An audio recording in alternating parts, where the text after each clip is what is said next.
Evangelho segundo escreveu Marcos, no capítulo de número 5. Leiamos a partir do versículo 21. Diz assim: E passando Jesus outra vez num barco para o outro lado, ajuntou-se a ele uma grande multidão, e ele estava junto do mar. E eis que chegou um dos principais da sinagoga, por nome Jairo, e vendo-o, prostrou-se aos seus pés e suplicava-lhe muito, dizendo: Minha filha está moribunda, rogo-te que venhas e lhe imponhas as mãos, para que sare e viva. E foi com ele, e seguia-o uma grande multidão que o apertava. Certa mulher, que havia 12 anos, tinha um fluxo de sangue, e que havia padecido muito com muitos médicos, e despendido tudo quanto tinha, nada lhe aproveitando isso, antes indo a pior, ouvindo-o falar de Jesus, veio por detrás, entre a multidão, e tocou na sua vestimenta, porque dizia: Se tão somente tocar nas suas vestes, sararei. Logo se lhe secou a fonte do seu sangue, e sentiu no seu corpo estar já curada daquele mal. E logo Jesus, conhecendo que a virtude de si mesmo saíra, voltou-se para a multidão e disse: Quem tocou nas minhas vestes? E disseram-lhe os seus discípulos: Vê que a multidão te aperta e dizes: Quem me tocou? E ele olhava em redor para ver a que isso fizera. Então a mulher, que sabia o que lhe tinha acontecido, temendo e tremendo, aproximou-se, prostrou-se diante dele e lhe disse toda a verdade. E ele lhe disse: Filha, a tua fé te salvou, vai em paz e ser curada deste teu mal. E estando ele ainda falando, chegaram alguns do principal da sinagoga, a quem disseram: A tua filha está morta, para que enfadas mais o mestre? E Jesus, tendo ouvido essas palavras, disse ao principal da sinagoga: Não temas, crê somente. Tomai o vosso assento, por favor. Eu quero falar com vocês, subordinado ao tema, o perigo de uma fé fraca. O perigo de uma fé fraca. O Evangelho segundo escreveu Marcos apresenta Jesus como o servo. E como o servo, Jesus está sempre trabalhando no registro de Marcos. Jesus está sempre se movendo. A palavra mais usada e repetida no Evangelho segundo escreveu Marcos é logo, porque Marcos apresenta um Cristo que não perde tempo. Jesus estava sempre se movendo e trabalhando para a glória do Pai e edificação dos homens.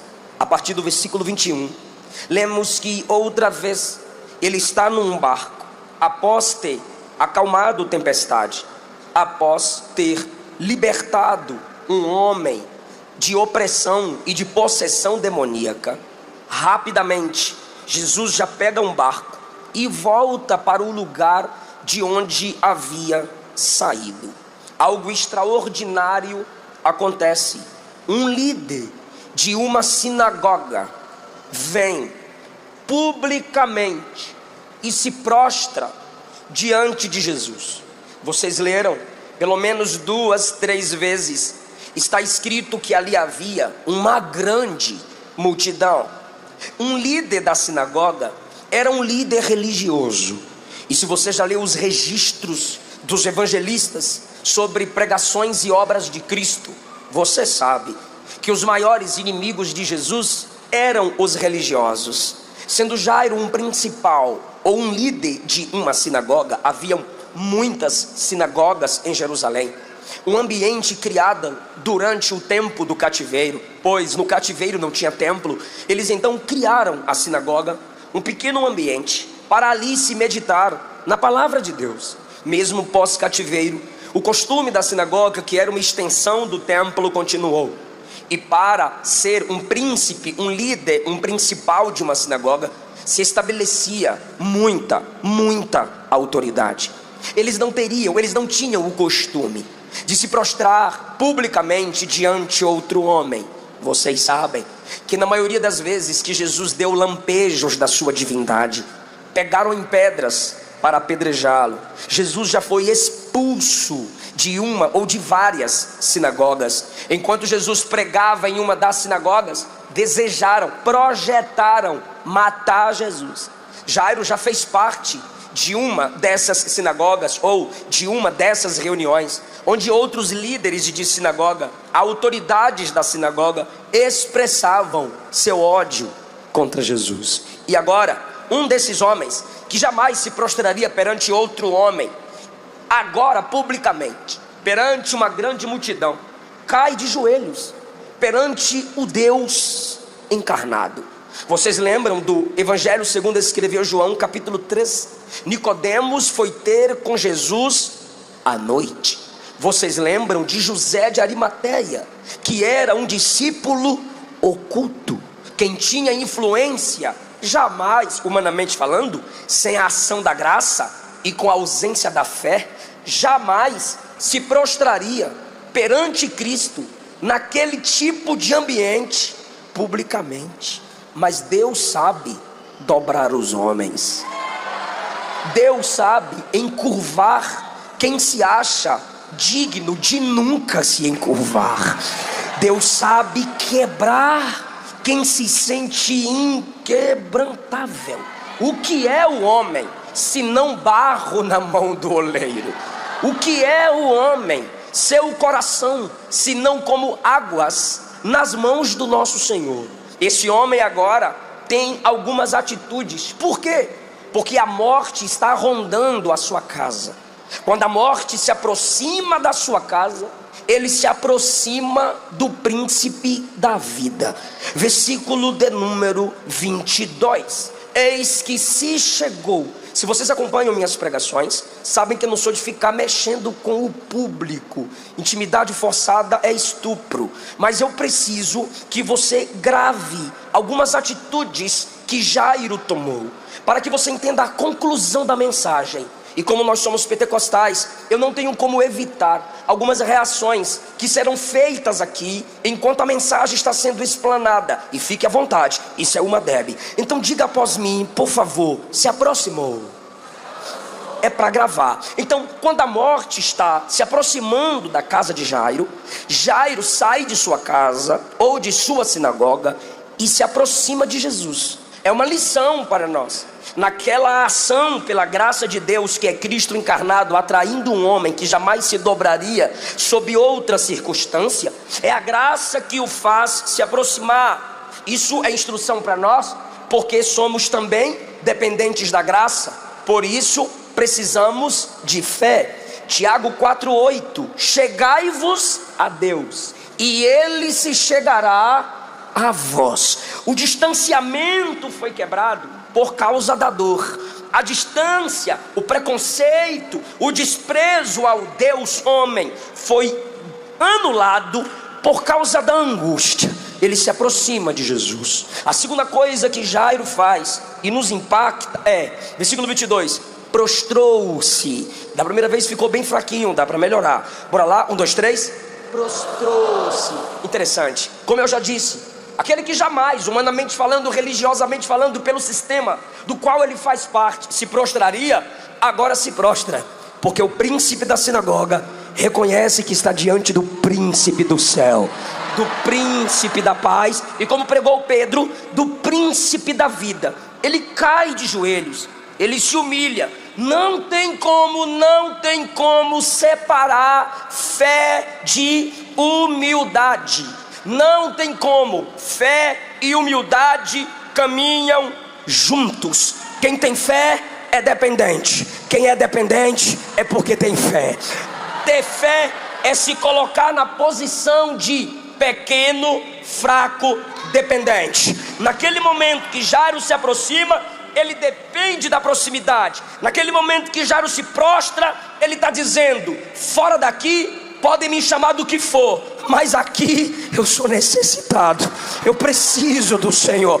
É isso que faz Jairo se prostrar. Jesus disse em João 5,44 que os homens que buscam glórias de outros homens não podem crer nele. Repito, aqueles que se importam, dão a vida, matam, enganam, puxam tapete, invejam, desprezam os outros ou até as coisas de Deus, só para ter honra de homem, aplauso humano, apoio humano, like da net, tudo isso é desejo por honras humanas. Jesus diz: não podem crer nele quem deseja as honras dos homens. Eu vou repetir. Por que o Zé de Arimateia é oculto? Por que o Nico vai de noite? Para ninguém ver, para ninguém saber.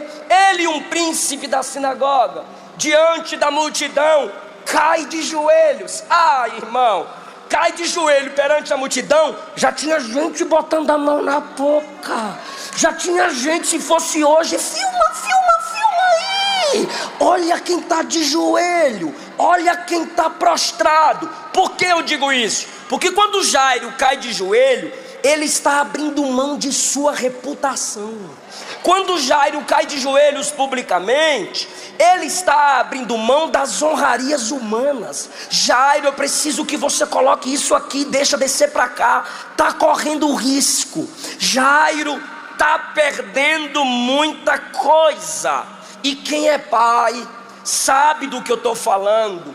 Só quem é pai e mãe sabe do que um pai ou uma mãe é capaz de fazer para preservar a vida de um filho, ao ponto de se colocar no lugar do mesmo. Jairo ali está sacrificando, sim, está abrindo mão das aparências e das glórias humanas. Ele vem, se aproxima, ele vem, se prostra. Olha a humildade. Suplicava muito: a minha filha está moribunda, vem comigo, vem comigo. Isso é fé.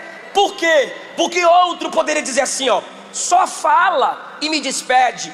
E Jesus fez isso com outros, mas Jairo não. Jairo não cantaria: me dá minha vitória, depois vaza. Não, Jairo veio, se prostrou e disse: vem comigo, embora lá em casa, passa lá em casa.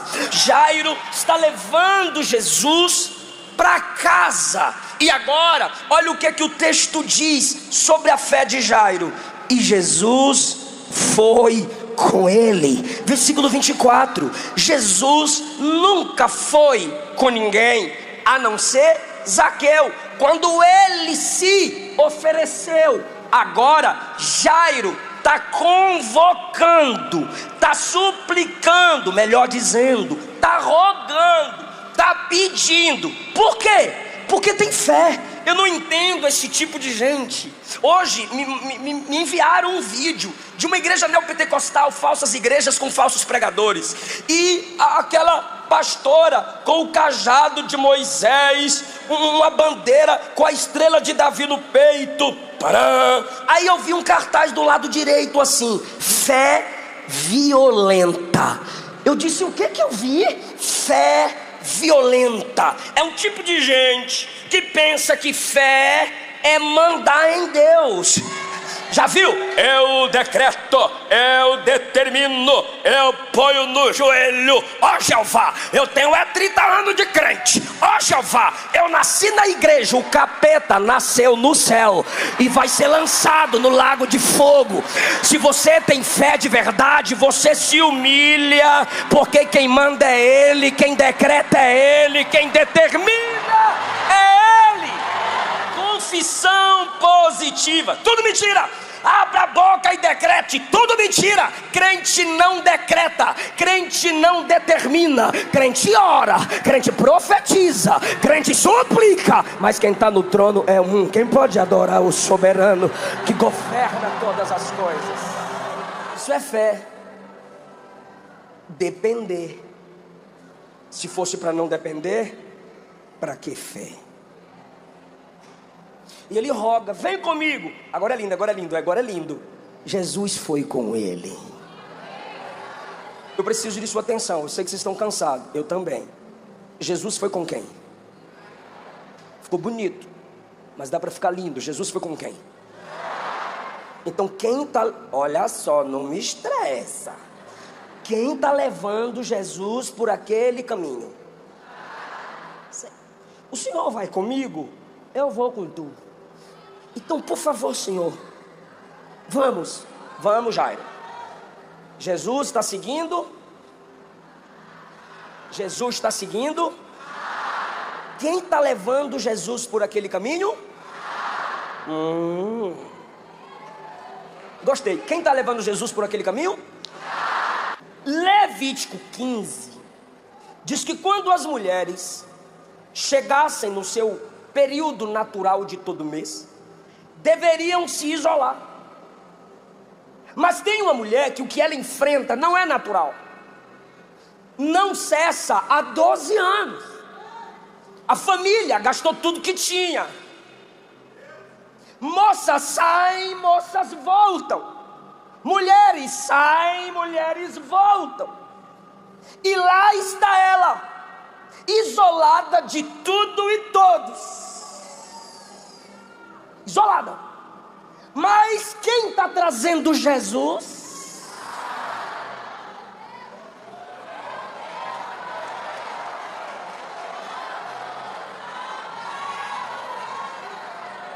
Se é um caminho onde se tem um ambiente impuro, será que não daria para Jairo ir por outro caminho? Mas ele está com pressa. A menina está morrendo em casa, a filha dele. Então bora, Senhor, por aqui, estou indo, Jairo. Bora, Senhor, por aqui, estou indo. Está chegando, Senhor. Fica na tua, Jairo, tu estamos indo. De repente, a multidão que está seguindo Jesus, ele está indo na casa de Jairo. Olha, ele está indo. E o Pedro estressado, cala a boca, bora prestar atenção. E Jesus. Ou a multidão fala aqui e ela escuta lá, ou uma das mulheres que entrava e saía, olha para ela, miga, tu tá percebendo, miga? Percebendo o quê? Olha quem tá vindo. Quem? Eu tô aqui há 12 anos. Aquele homem que eu falei dele para tu. Ele cura, ele restaura, ele ressuscita morto, ele acalma a tempestade, ele cura leproso. Eu já falei de tu para ele. Diz o texto, ela ouvindo falar de Jesus. Volta para o início do texto. Quem se aproximou de Jesus? Início do texto. Quem se aproximou? Isso, nem deixa eu falar, só para mostrar que sabe. Quem se aproximou? Quem se prostrou? Quem está levando? Aí ela, eu vou lá. Vai? Vou. Se eu apenas tocar, serei curada. Aí quem olha para as palavras dela, Carla, diz assim, pastor Simval, isso que é fé. Não é, não. É ela quem tem a fé fraca. Porque ela diz, eu só preciso tocar. Aí ela vem por detrás da multidão, pastor Diego. Com licença. Chega perto de Jesus e toca. Tem virtude em Jesus, mas não foi ela quem gerou a virtude. Alguém preparou o ambiente. Alguém se chegou antes. Alguém se prostrou. E não foi por trás da multidão, foi na frente. pastor, mas ela está com medo, porque ela tem muito o que perder. E Jairo? Os dois correm riscos, os dois têm o que perder. Só que nós não reconhecemos que às vezes recebemos a bênção pelo ambiente que é propício, pelo ambiente gerado. Tem gente que é curado aqui, nunca orou, mas a igreja ora e cria um ambiente de cura. Tem gente que está crescendo no ministério porque seus líderes geraram essa ambiência de oportunidade e honra ministerial. Mas eles, se dependesse apenas deles, não teriam história, não teriam tocado onde tocaram. E Deus trabalha com ambientes preparados. Primeiro fez o jardim, ambiente, depois colocou Adão. Primeiro fez o tabernáculo, ambiente, depois colocou o sacerdote. Primeiro Paulo e Silas cantaram na prisão, ambiente, depois o carcereiro foi salvo. Primeiro colocou os discípulos no cenáculo para orar, depois, cumprindo-se o dia de Pentecostes, estavam todos reunidos no mesmo lugar. De repente veio do céu. Deus trabalha com ambientes. Olha a ambiência que a equipe de louvor gerou. Aí a Carla percebeu, fulano de tal, precisa disso, vai lá. E tu chorando, precisa daquilo, vai lá. E outro dando glória. Ela disse, não tem como. Ela estava dizendo, eu não vou estragar o ambiente. A atmosfera já foi criada. Ou seja, Jairo criou o ambiente. Jairo faz com que Cristo esteja cheio da virtude para curar e para ressuscitar. Nossos avós criaram o ambiente. Minha avó dizia, meu filho, na ceia a gente vai em jejum para a igreja. Meu pai dizia, nunca vá pregar sem orar. Minha mãe dizia, minha mãe diz, salvação é dom, mas dom não é salvação. São ambientes de respeito, é a atmosfera de respeito com o sagrado que os nossos pais foram nos ensinando. Como que Jairo criou aquela atmosfera? Como que Jairo criou a ambiência? Se chegando, se prostrando publicamente, sem ter vergonha de Jesus. E aí é que nós queremos mudar o método de se criar a atmosfera. Não precisa mais tanto preço. O que Jairo fez? Se chegou. O que Jairo fez? Se prostrou. O que Jairo fez? Suplicou. O que Jairo fez? Trouxe Jesus. E você? Exato.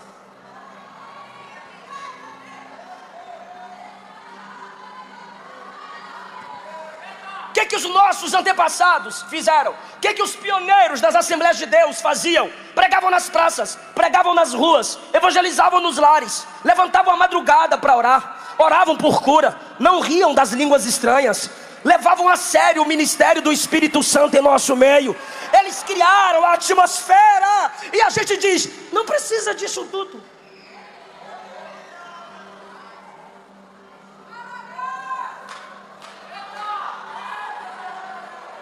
Temos a tecnologia, temos as mensagens na internet, no Google. Temos os aplicativos na palma da mão. Geração fraca por causa das facilidades. Consagrações, crescimento ministerial era feito a partir de serviço. E os crentes suportavam os testes, os crentes suportavam as provas. Quando ainda em suas imaturidades alguns pastores disciplinavam alguns crentes. Eu lembro, lá na Bahia, mesmo aquele crente disciplinado ou excluído não deixava de ir à igreja, ia para o culto e ficava na janela. Mas hoje, se o pastor não citar seu nome, tu fica triste. Se não tiver oportunidade, tu fica triste. Se alguma coisa vai de encontro à sua fragilidade ou sensibilidade, você sai do culto e faz um texto no Facebook, dando indireta para pastor, dando indireta para a igreja. Pelo amor de Deus, cresce. Você não é bebê, Jesus não é babá, igreja não é berçário. A gente não pode facilitar o que de fato é complexo. Nunca foi fácil ser cheio do Espírito Santo. É jejum, oração, renúncia. Jejum, oração, renúncia. Jejum, oração, renúncia. Mas o que é que dizem hoje? Empolgadamente, coloca a mão na cabeça e o cabra começa a fazer um abadabadu. E pronto. Não precisa se aproximar publicamente, não precisa se prostrar, não precisa convidar Jesus, não precisa levar Jesus para casa. Só precisa o quê? Sexta vai na balada, sábado vai na macumba, domingo vai na igreja, segunda vai para a balada, terça vai para o espiritismo, quarta vai para a macumba. Ei! O diabo aceita te dividir com a igreja, mas Jesus não aceita te dividir com Satanás. Ele é ciumento. Ou é de Deus, ou é do diabo, ou é do céu, ou é do inferno, ou é de Jesus, ou é do demônio, ou é da santidade, ou é do pecado, ou é da porta larga, ou é da porta estreita. Aqui a porta é estreita. Se prostra, se aproxima, suplica. Não é do seu jeito.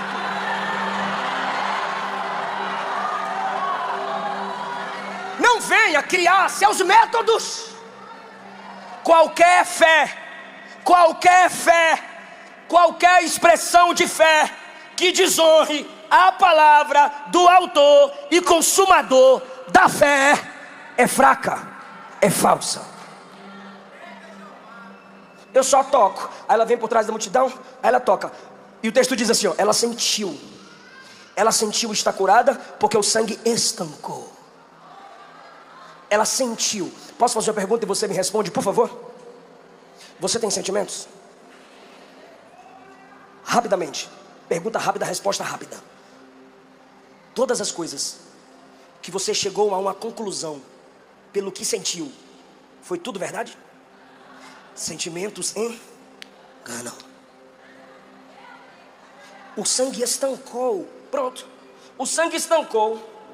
Estou curada. E agora? E agora? Tchau. Fui. Com licença. Já recebi minha bênção. Com licença. Já recebi minha vitória. Com licença. E Jairo, tá lá. Jairo permanece na presença dele. E a fé do toque? Vazou.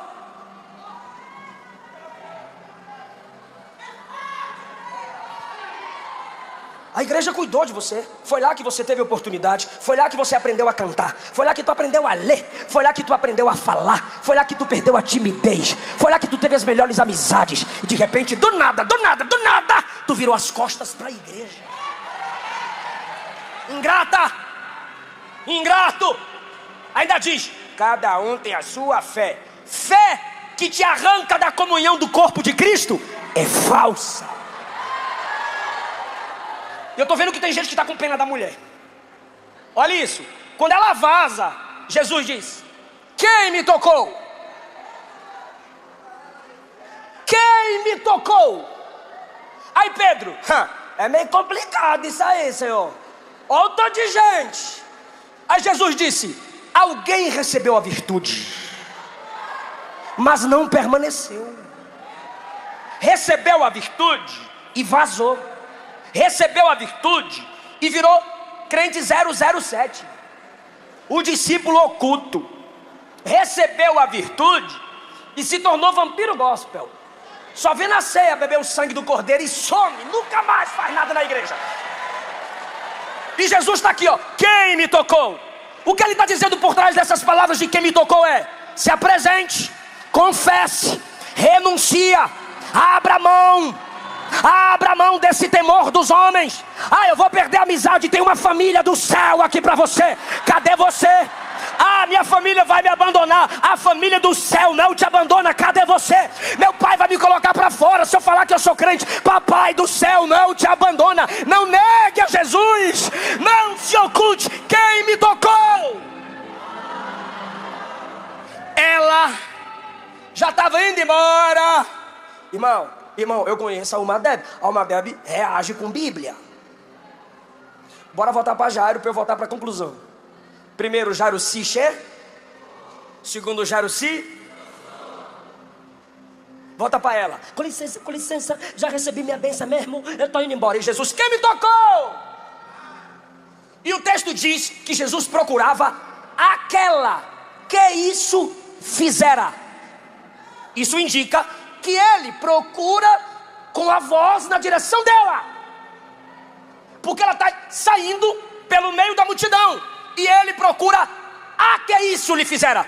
Quem me tocou? Eu estou pregando na uma Deb, hein? Agora. A mulher sabia o que lhe tinha acontecido. Temendo e tremendo, se chegou.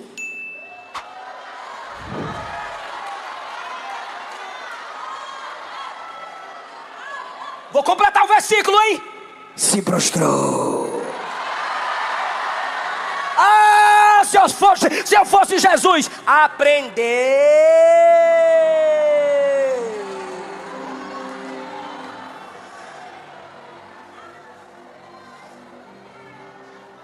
Fala para alguém, quer chegar onde Jairo chegou? Passa por onde Jairo passou.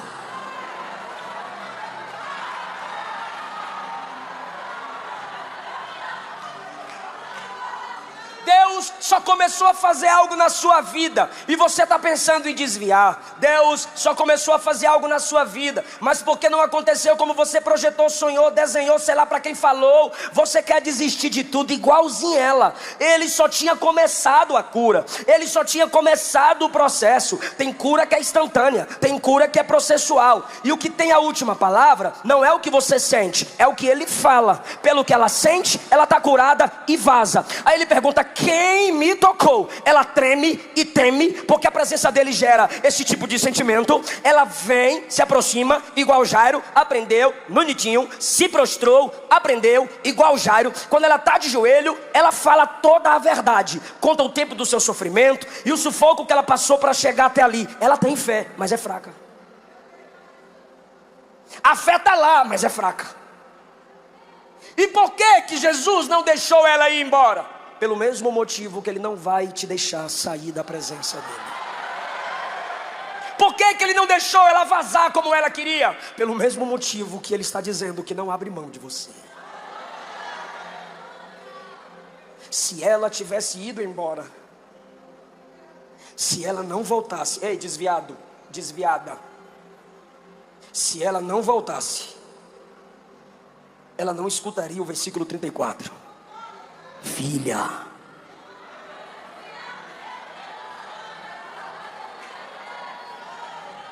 filho, ainda que você desista de ser filho, ele não desiste de ser teu pai. Se ela não voltasse, ela não escutaria esse aqui, ó: a tua fé fraca, frágil, mas eu a fortaleço.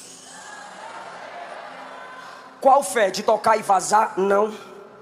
A fé de se aproximar, se prostrar. A tua fé te salvou. Agora, vai em paz e ser curada. Agora ele completa a cura nela, no retorno, na aproximação pública, na prostração. E Jairo,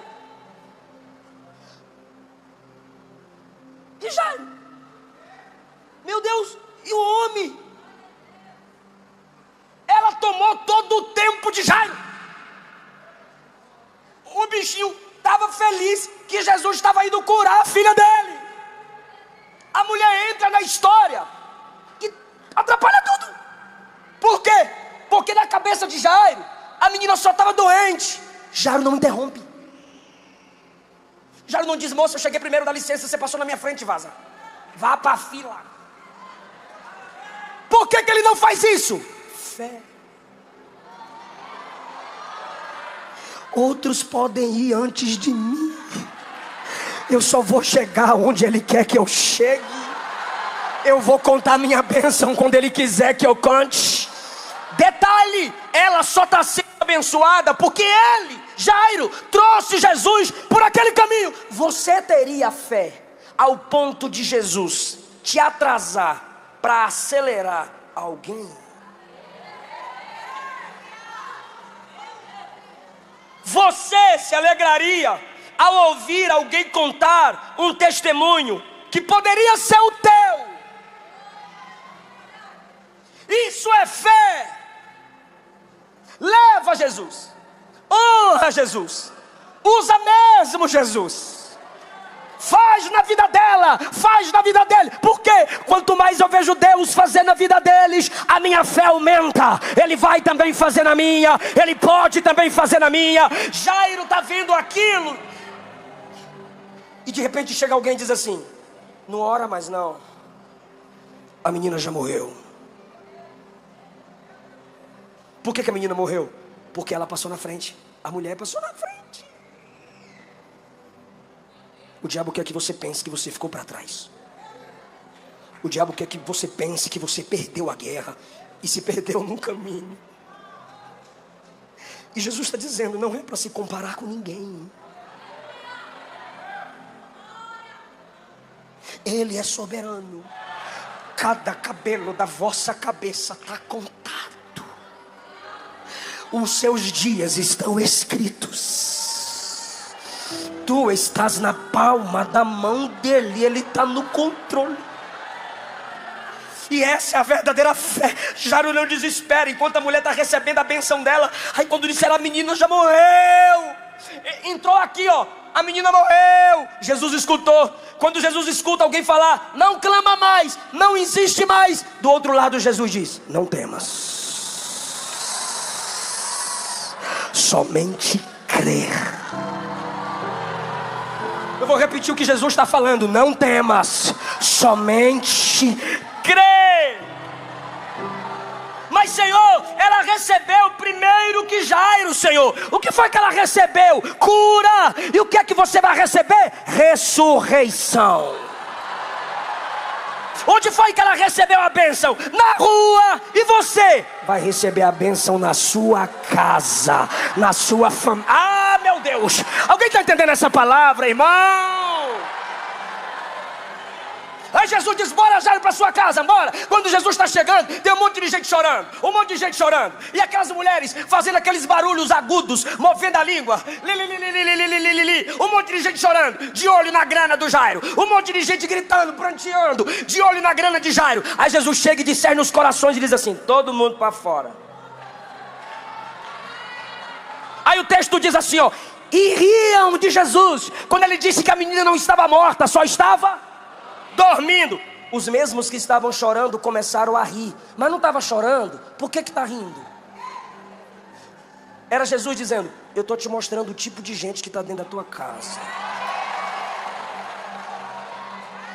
Aí Jesus diz: só vai entrar 3: Pedro, Tiago e João. E o resto, vaza. Quando eu chego na casa do crente, sou eu que mando. Sou eu que mando. Sou eu que limpo. Ele ordena que os outros saiam. Só entra 3. Jairo, sua mulher, chama, vem cá. Menina, levanta.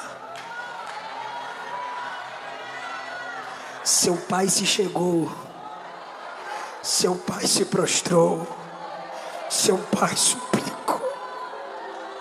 Seu pai me trouxe por esse caminho.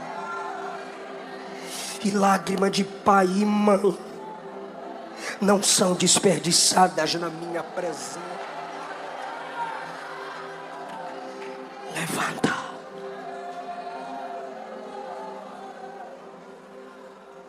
Abriu os olhos e levantou. Levante a mão.